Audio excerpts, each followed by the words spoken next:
नमस्कार विद्यार्थी मित्रों, द स्मार्ट लर्नर चैनल में आपનું સ્વાગત છે। તો વિદ્યાર્થી મિત્રો, આ એક પ્રશ્નપત્ર છે મોસ્ટ આઈએમપી જે તમારી દ્વિતીય પરીક્ષામાં 100% હશે।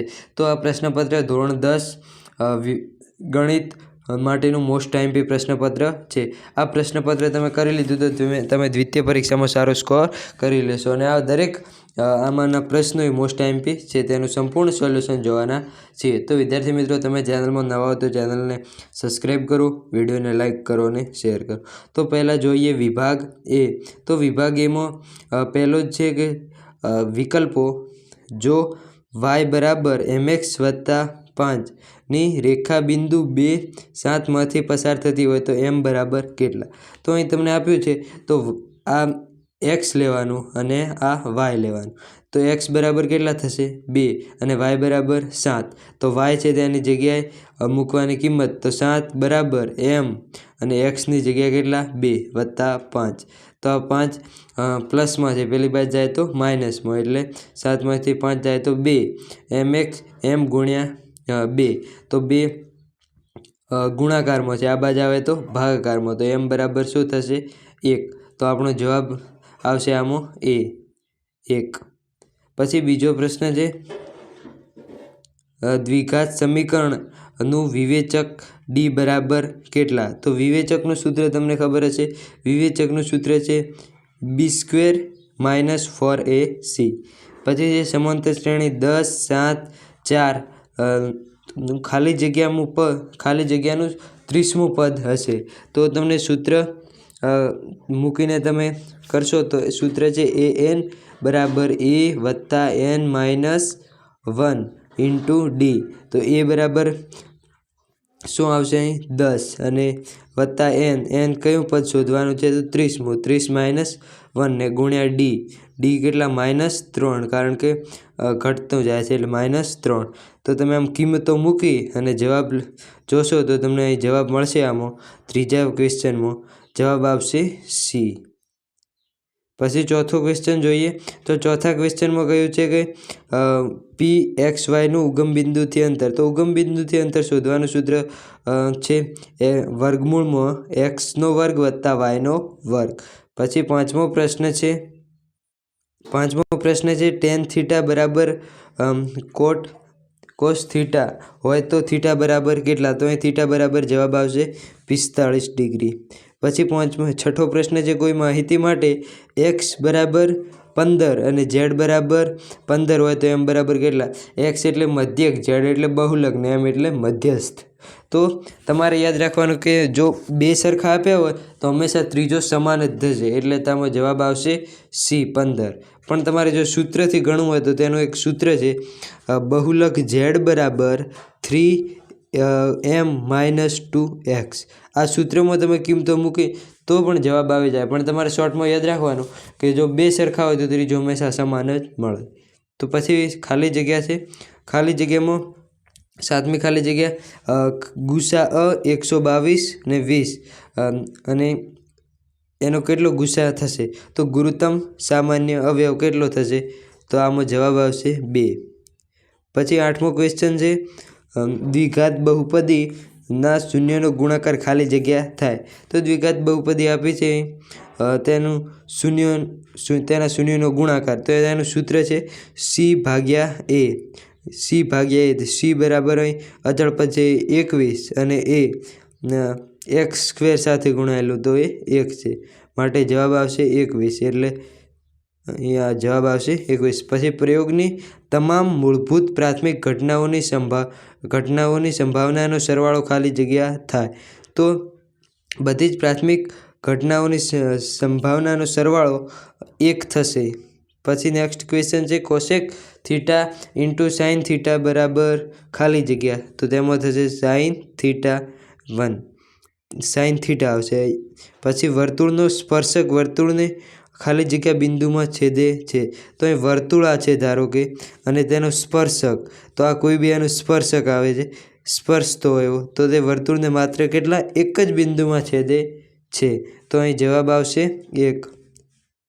પછી 12મો ક્વેશ્ચન છે નીચે આપેલ માહિતીમાં બહુલકીય વર્ગ જણાવો। તો બહુલકીય વર્ગમાં જે આવૃત્તિ આપી હોય તો જે આવૃત્તિ વધુ હોય એ હંમેશા બહુલકીય વર્ગ હોય. તો અહીં જવાબ આવશે 30 અને 40 વચ્ચે 30 થી 40 છે, એમાં આવૃત્તિ વધુ છે માટે જવાબ આવશે 30 થી 40. પછી છે ખરા છે કે ખોટા વિધાનો તે જણાવો. પાય એ અસમય સંખ્યા છે, તો આ એકદમ સાચું છે. પાય એ અસમય સંખ્યા છે. પછી px બરાબર 7x વત્તા 6નો આલેખ પરવલય મળે છે. તો તમે જોઈ શકો છો કે આ કેવું પદ છે, સુરેખ બહુપદ છે. તો તેમાં આલેખ પરવલય ના મળે, આલેખ અહીં એક ઘાત છે માટે સુરેખ આલેખ મળે. કેવો? સુરેખ. એટલે આ વિધાન કેવું થશે? 14મું ખોટું. પછી 15મું છે દ્વિચલ સુરેખ સમીકરણ ax - by બરાબર 0નો આલેખ ઉગમ બિંદુમાંથી પસાર થતી રેખા છે. તો આ એકદમ કેવું આવશે? સાચું. પછી ચોક્કસ ઘટનાની સંભાવના એક થાય છે. તો આ વિધાન પણ કેવું આવશે? ચોક્કસ ઘટનાની સંભાવના એક જ થાય છે. પછી 17મો ક્વેશ્ચન કે નીચે આપેલા વાક્યોનો એક વાક્યમાં ઉત્તર લખો. તો તેમાં 17મો છે કે સમાંતર શ્રેણીના n પદોનો સરવાળો શોધવાનું સૂત્ર શું થાય? તો n પદોનો સરવાળો શોધવાનું સૂત્ર Sn બરાબર n/2 2a વત્તા n-1 × d થશે. હું જગ્યાના ભાવે સારી રીતે લખાયું નથી, પણ હું બોલી જાઉં. Sn બરાબર n/2 કૌંસમાં 2a વત્તા n-1 × d. પછી છે 18મો વર્તુળ અને સ્પર્શકના સામાન્ય બિંદુને શું કહે છે? વર્તુળ અને સ્પર્શકના સામાન્ય બિંદુને સ્પર્શ બિંદુ કહે છે. કેવું? સ્પર્શ બિંદુ. પછી છે જો PE બરાબર 0.57 હોય તો PE ડેશ બરાબર કેટલા થાય? તો PE ડેશ બરાબર હંમેશા પૂરક ઘટના અને બંને ઘટનાઓનો સરવાળો એક જ થાય. તો આ કેટલી આપી છે? 0.57. તો 1 ઓછા 0.57 કરો તો તમને કેટલા મળશે? 0.43. તો જવાબ આવશે 0.43. પછી જે 50 ગુણની પરીક્ષામાં દિવ્યાને 35 ગુણ મળે તેની સંભાવના શોધો. તો વિદ્યાર્થી મિત્રો, આ પ્રશ્નમાં ઘણા બધાને ભૂલ થાય છે અને આવો જ પ્રશ્ન પૂછાતો હોય છે. તો આ પ્રશ્નમાં 50 ગુણની પરીક્ષામાં દિવ્યાને 35 ગુણ મળે તો 35 હંમેશા કેટલી વાર આવે? 0 થી 50માં એક વાર આવે. તો 1 ભાગ્યા કુલ પરિણામ કેટલા હોય? 1 થી 50 એ 50, અને પણ 0 પણ આવી શકે. એટલે કુલ પરિણામ તમારે 51 ગણવાના છે. તો આ ઘટનાની સંભાવના 1/51 આવે. આમાં ઘણા વિદ્યાર્થીઓ 1/50 કરીને આવે છે, પણ તે ખોટું જ.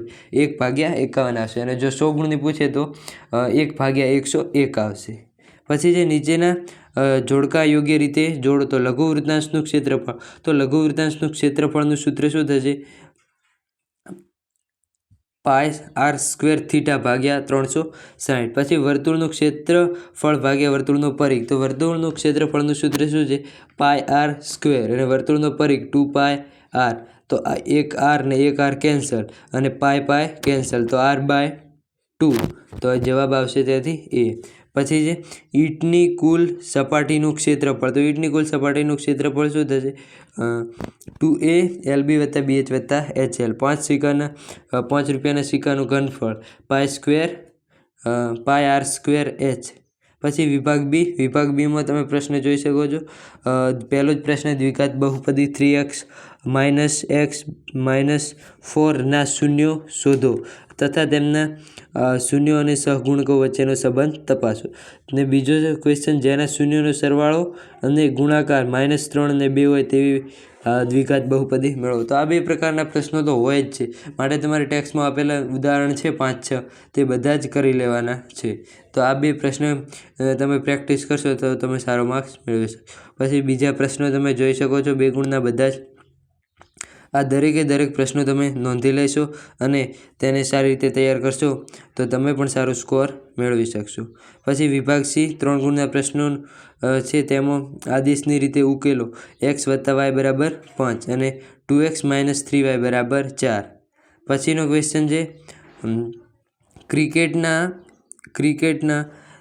એક કોચે 7 બેટ અને 6 દડાઓ રૂપિયા 3800માં ખરીદ્યા. પછી તેણે તે જ કિંમતવાળા 3 બેટ અને 5 દડાઓ ₹1750 ખરીદ્યા તો એક બેટની કિંમત અને એક દડાની કિંમત કેટલી હશે? પછી ક્વેશ્ચન 40મો છે 8ના પ્રથમ 15 ગુણિતનો સરવાળો શોધો.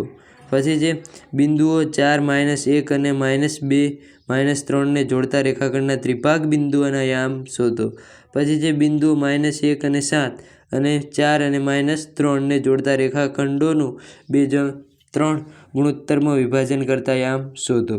પછી છે સાબિત કરો કે વર્તુળના બહારના બિંદુમાંથી દોરેલા સ્પર્શકની લંબાઈ સમાન હોય. તો વિદ્યાર્થી મિત્રો પહેલું છે થેલ્સનું પ્રમેય અને આ 10મા ચેપ્ટરના 2 પ્રમેય છે. એ આ 3 પ્રમેય કરી લેશો તો તેમાંથી 2 પ્રમેય તો હોય જ છે. પછી છે 2 સમકેન્દ્રી વર્તુળોની 5 સેન્ટીમીટર અને 3 સેન્ટીમીટર છે. મોટા વર્તુળની જેવા વર્તુળને સ્પર્શે છે તેની લંબાઈ કેટલી થશે? પછી તમે આંકડાશાસ્ત્ર અને સંભાવનાના પણ પ્રશ્નો જોઈ શકો છો. પછી છે વિભાગ ડી. વિભાગ ડીમાં થેલ્સનું પ્રમેય મોસ્ટ આઈએમપી છે. થેલ્સનું પ્રમેય લખો અને સાબિત કરો. અને પછી એક અહીં આકૃતિ આપી છે તે પરથી બાજુઓના માપ શોધવાના છે. તો વિદ્યાર્થી મિત્રો તમે ચેનલને સબસ્ક્રાઈબ ન કરી હોય તો ચેનલને સબસ્ક્રાઈબ કરો અને વિડીયોને લાઈક કરો. તો વિદ્યાર્થી મિત્રો આ દરેક પ્રશ્નો તમે તૈયાર કરી લેશો અને આ પ્રશ્નો આઈએમપી છે જે તમારી દ્વિતીય પરીક્ષામાં 100% પૂછાશે અથવા બોર્ડ પરીક્ષામાં પણ પૂછાઈ શકે છે. Thank you.